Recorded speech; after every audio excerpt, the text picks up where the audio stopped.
सर्वांना नमस्कार. स्वागत आहे आपलं मराठी चातुर्य कथा या यूट्यूब चॅनलवर. आपल्या चॅनलला लाईक करा, चॅनलला सबस्क्राईब करा आणि बेल आयकॉनवर प्रेस करा, जेणेकरून सगळ्या नोटिफिकेशन्स तुमच्यापर्यंत वेळेत पोहोचतील. मिलन अभी आधा अधूरा आहे भाग 210. मग आता राहुल रोहितला म्हणाला की मला आता तुझ्यासोबत यावंच लागेल. तू तुझ्या रागात, ती तिच्या रागात, तुम्ही दोघेही आपल्या आपल्या रागाने काम बिघडवून टाकता. असं म्हणून रात्रीचा डिनर करण्याचा राहुलने सगळ्यांना सांगितलं की मी जरा मुंबईला जातोय रोहितसोबत. माझं जरा काम आहे. सपना माझी बॅग पॅक कर. आणि सपना म्हणाली हो. जानकी म्हणाली अरे पण रोहितची तब्येत तरी ठीक होऊ दे राहुल. आणि रोशन म्हणाला हो ना, दादाची तब्येत नाजूक आहे. तिथं गेल्यानंतर तो पुन्हा कामच करत बसेल. त्यापेक्षा मी काय म्हणतो, दादा राहू दे ना जायचं तिकडं. तिकडे तुझी कोण काळजी घेणार. इथेच तू आम्ही इतके जण असताना आमचं ऐकत नाहीस. रोहित म्हणाला रोशन मी जाऊन परत येतोय. राहुल हसला आणि म्हणाला हो ना, आणि मी खात्री देऊन सांगतो की तिकडं गेल्यानंतर आपला रोहित अगदी ठणठणीत बरा होणार आहे. तसं जानकी नाक मुरडत म्हणाली कशाचा ठणठणीत बरा होतोय. तिकडं गेलं की ती नालायक मुलगी समोर दिसणार आणि मग त्याचं आणखीन डोकं दुखणार. तीच सगळी कारणीभूत आहे माझ्या रोहितच्या या त्रासाला. आणि राहुल जानकीला म्हणाला आई दिसतं तसं नसतं आणि टाळी एका हाताने वाजत नाही. हे विसरली का माझी शहाणी आई. आणि हे बघ आई, पुत्रप्रेम असणं वेगळं आणि पुत्रप्रेमात आंधळं असणं वेगळं. मी इतकंच बोलतोय. बाकी तुला काय समजायचे ते तू समजून घे, तू शहाणी आहेस. आणि जानकी म्हणाली राहुल तू असं का म्हणतोस रे. अरे तिच्यामुळे रोहितला त्रास होतोय हे तुला दिसत नाही का. माझा रोहित गेली 7 वर्ष या विरहाच्या फसवणुकीच्या अग्नीत जळतोय, त्याची काहीही चूक नसताना. आणि राहुलने थोडंसं नजर उचलून शेजारी बसलेल्या रोहितकडे बघितलं आणि खांद्यावर हात ठेवला. त्याच्या पाठीवरून प्रेमानं हात फिरवला आणि म्हणाला आई नक्कीच चूक कोणाची आहे ते बघूया. आणि मग तुझा हा श्रावण बाळ, सॉरी श्रावण बाळ म्हणू शकतो ना मी. काय रोहित, की अजूनही जमदग्नीच म्हणू. रोशन म्हणाला दादा श्रावण बाळच म्हण, कारण रोहित दादा आईचं सगळं ऐकतो. आणि रोहित त्याच्या डोक्यात राणा होता आणि नकळतपणे रोहितही म्हणाला राणाही श्रावण बाळच आहे, तो सुद्धा त्याच्या आईचं सगळं ऐकतो. आणि जानकी हे ऐकून म्हणाली जाऊ देणार रे रोहित बाळा. तसा रोशन हसून म्हणाला रोहित बाळा नाही श्रावण बाळा म्हण आई. तसे सगळे पुन्हा हसले पण रोहित हसला नाही. रोशन किती प्रयत्न करत होता त्याला हसवण्याचा, त्याचा मूड चेंज करण्याचा, पण रोहित हसत नव्हता. आणि रोशन म्हणाला शी बाबा, पुन्हा दादाची बॅटरी डाऊन झाली. आता पुन्हा त्याचा मूड कसा ऑन होणार. मला ना या दादाचं काही कळतच नाही. राहुल दादा मी पण येऊ का तुमच्यासोबत मुंबईला. मला इथे एकट्याला नाही करमणार. आणि राहुल हसून म्हणाला लहान आहेस का रे आता. आता बायको आहे, मुलगी आहे, तरी पण तुला दादाच हवेत का. आणि रोशन म्हणाला हो लहानच आहे मी, तुम्हा दोघांपेक्षा लहान, आणि तुमच्याकडे हट्ट करण्याचा मला अधिकार आहे. मला सोडून तुम्ही दोघं कुठं निघालात सांगा मला. आणि राहुल म्हणाला सांगितलं ना तुला, माझंही काहीतरी महत्त्वाचं काम आहे आणि मी रोहितकडेच थांबणार आहे. आणि रोशन हळूच त्या दोघांना म्हणाला म्हणजे तुम्ही तिकडे पार्ट्या करणार ना गुपचूप मला सोडून. तरीही रोहित हसला नाही आणि सोनमनं त्याला गप्प बसण्याचा इशारा दिला आणि रोशन आपला गप्पच बसला. आता तिथेच उभा असलेली मेघना हे सगळं ऐकत होती आणि अंदाजा लावण्याचा प्रयत्न करत होती की नक्की रोहित मुंबईला निघालाय कशासाठी. आणि जानकी इतका सगळा दोष देते तरी कुणाला. आणि जानकी म्हणाली बघा रे बाबा राहुल तू काहीही कर, पण माझा रोहित हसला पाहिजे. आणि आता मी पुन्हा गुरुजींना विचारणार आहे की त्याचं सुख कुठे दडलं आहे. आणि रोशन हसून म्हणाला आई मी सांगू का गुरुजी काय म्हणणार. गुरुजी म्हणणार की बालिके तुझ्या सुपुत्राचं सुख इथेच आहे पण दिसत नाही, त्याच्याजवळ पासच आहे पण ते त्याला दिसत नाही. त्याचा क्रोध त्या सुखाला आयुष्यात येण्यापासून रोखतोय. तुझ्या पुत्राने थोडासा क्रोध कमी केला आणि शांत डोक्यानं विचार केलं तर आपोआप सुखाचे दरवाजे उघडले जातील.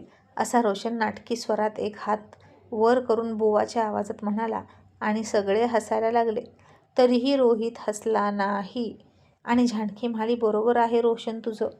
मेघनाच्या रूपानं रोहितचं सुख त्याच्या जवळच आहे, पण तो त्या रागाच्या भरात डोळे उघडेना आणि मेघनाला बघेना.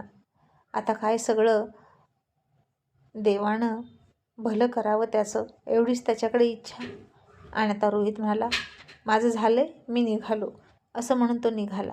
जानकी त्याच्या मागे त्याला औषध द्यायला गेली. मग झोपताना राजलक्ष्मी राहुलच्या मिठीत झोपली होती, बडबड बडबड करत. आणि ती झोपली की तिला बाजूला टाकली आणि सपना त्याच्या मिठीत शिरली आणि म्हणाली, परत कधी याल मुंबईवरून? राहुल हसला आणि म्हणाला, सपना, तिकडचा मॅटर सॉर्ट आऊट झाला की नक्की येतो. आणि सपना म्हणाली, मॅटर? कसला मॅटर?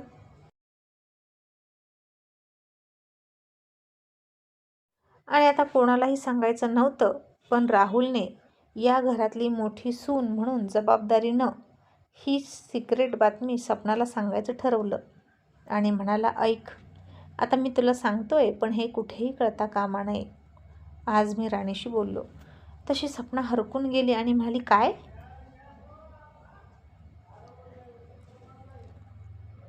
तुम्ही राणीशी बोलला? कुठे आहे ती? कशी आहे? अहो मला सांगायचं ना, मी पण बोलले असते तिला तिला परत बोलवलं असतं या घरात आणि त्या मेघनाला हाकलून दिली असती. रोहित भाऊजी राणी कितीही एकमेकांसोबत भांडत राहिले तरीसुद्धा छान दिसतात आणि घरामध्ये चैतन्य पसरतं. हे असले रोहित भाऊजी नाही बघू वाटत. एकतर ते हसले तर छान दिसतात, नाहीतर सतत इतरांवर आग पाकड करताना छान दिसतात. असे मलूल चेहऱ्याचे गंभीर भाऊजी नाही आवडत बघायला. आणि राहुल म्हणाला, हो, त्याच्या चेहऱ्यावरचं गेलेलं हसू परत आणण्यासाठीच निघालोय. पण आता ते कितपत शक्य आहे कुणास ठाऊक. पण मी माझ्या वतीनं पूर्ण प्रयत्न करणार आहे. आणि तुला माहीत आहे का सपना, राणा राणीचा मुलगा आहे. आणि हे रोहितला कळाले. राणीलाही कळाले की तो आपल्या घरी आला होता आणि आत्ता राणी रोहित सोबत राणाला भेटू देत नाही. त्यामुळे रोहितची ही अवस्था आहे. आणि हे ऐकून सपना चकितच झाली आणि म्हणाली, काय? राणा राणीचा मुलगा आहे? म्हणजे राणीने लग्न केलंच का खरंच? अरे बापरे, मग आता ती पुन्हा आपल्या घरात येण्याचे चान्सेस संपले ना. राहुल, मग आता आपल्या घरातलं चैतन्य कसं परत येणार? राहुल म्हणाला, बघू ना, तिथे गेल्यावर काय ते समजेल. पण सपना राणी असंही म्हणाली की राणा रोहितचा मुलगा आहे, याचाच अर्थ राणाच्या रूपाने आपल्या घरातलं चैतन्य परत येऊ शकतं, कारण रोहितला राणा खूप आवडतो. आणि आता हे ऐकून तर सपनाला आणखीनच आश्चर्य वाटलं आणि ती म्हणाली, बापरे, राणी कधी प्रेग्नंट राहिली होती? आम्हाला तर काहीच सांगितलं नाही तिनं. राहुल, मग तुम्हाला कसं कळलं? राहुल म्हणाला, तिनंच सांगितलं. सपना म्हणाली, मग रोहित भाऊजींना हे माहीत आहे ना? मग जर राणा त्यांचा मुलगा असेल तर त्याला इकडे आणायला हवा राहुल. आणि राहुल म्हणाला, हे सोपं आहे का सपना? अगं रोहितनं सगळ्या गोष्टी बिघडवून ठेवल्या रागारागात. तो तिला जाब विचारायला गेला आणि राणाला रणजित रोहित सूर्यवंशी असं नाव का दिलं म्हणून. आणि तिने त्याला सांगितलं की तो तुझाच मुलगा आहे. तर त्यानं तिला पुन्हा संशय घेतला तिच्यावर आणि ती चिडली आहे आणि राणाला रोहितसोबत भेटूसुद्धा देत नाही आणि आता पडलाय आजारी. आणि हे सगळं निस्तारण्यासाठीच मला मुंबईला जावं लागेल. आणि हे ऐकलं आणि सपनाला फार आश्चर्य वाटलं आणि ती म्हणाली, राहुल, जर खरंच राणीनं लग्न केलं असेल ना, तर कसं करायचं हो? तिचं लग्न नसतं झालं तर राणासहित ते दोघे आले असते इकडे. पण आता तिचाही संसार आहे दुसरा आणि ती राणाला सोडेल का?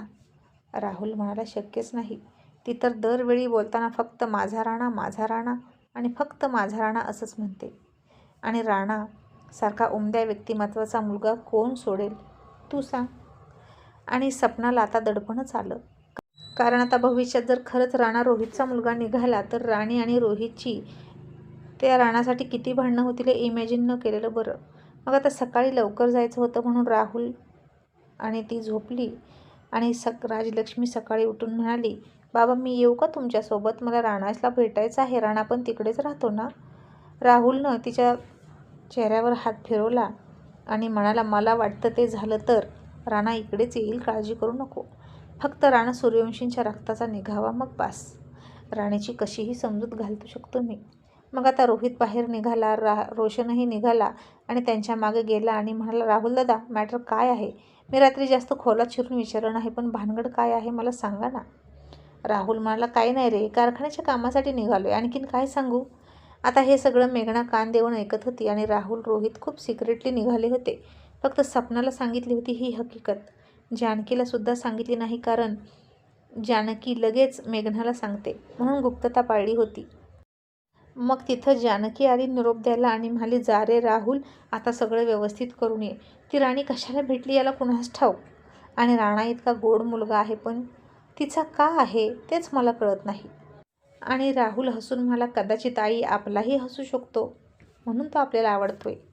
जानकी म्हणाली, शेवटी लहान मूल आहे ते, मोठी लोक सांगणार तसंच ते करणार, पण ती मुलगी नालायक आहे. आणि माझ्या रोहितचं कसं व्हायचं? त्याची बायको चांगली नाही निघाली, त्याची कोण काळजी घेणार आयुष्यभर? आता जानकीला तर आपला मुलगा दोषी वाटतच नव्हता. आंधळं पुत्रप्रेम म्हणतात ते असं, पण आता त्याचा राग आणि स्वभाव त्याच्या दुःखाचं कारण होतं. मग संध्याकाळ होता होता ते मुंबईमध्ये पोहोचले. पूर्ण रस्ताभर रोहित एकच विचार करत होता, हे खरं असेल का?